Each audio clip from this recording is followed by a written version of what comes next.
People management improving profits. Sounds interesting, Neil. Tell us how it works. I think a lot of people are surprised that HR, as they see it, can actually improve the profits of an organisation. But if you think about it, most organisations that employ staff, it's the biggest part of their budget. So getting it right in the first place with really good recruitment makes such a difference.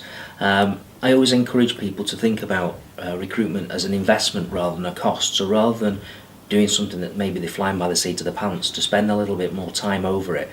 Let's face it, if you pay somebody £20,000 a year and you recruit badly and they stay with you for 5 years, that's a £100,000 mistake. So you want to be looking at that in terms of, well, if I'm going to make a £100,000 investment, let's make sure that we get the right person in.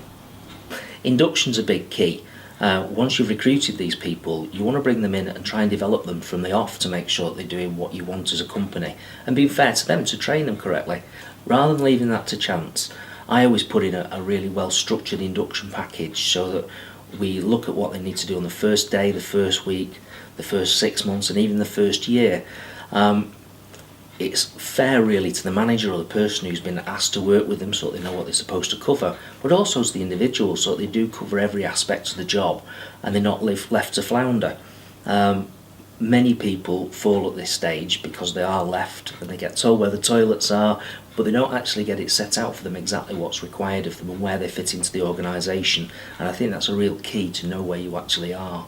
We also need to look at challenging underperformance and conduct issues, probably not the nicest part of it, but if you're going to set standards you need to achieve those standards and making sure that if anybody drops below them we actually bring them back up and we give them guidance on what we actually want.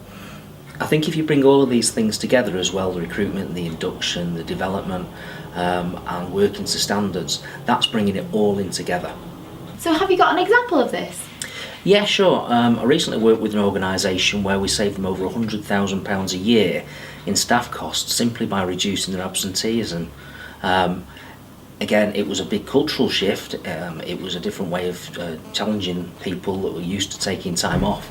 But it had a real bottom line effect on the business, not only in staff costs because of the absenteeism, but overall performance of the organisation. We then moved on to the next step. Because everybody's in work, they don't have to pay the temporary workers costs as well, which are by very nature higher than normal costs, and that saved over £200,000. It then moves along to the next step in that your turnover reduces because your culture's improving, people want to be at work, so you're not having to advertise for new workers, you've not got the time spent training them, and again performance improves that way. Overall, people are contributing, doing the right things within your business, so it improves the profits and improves the turnover.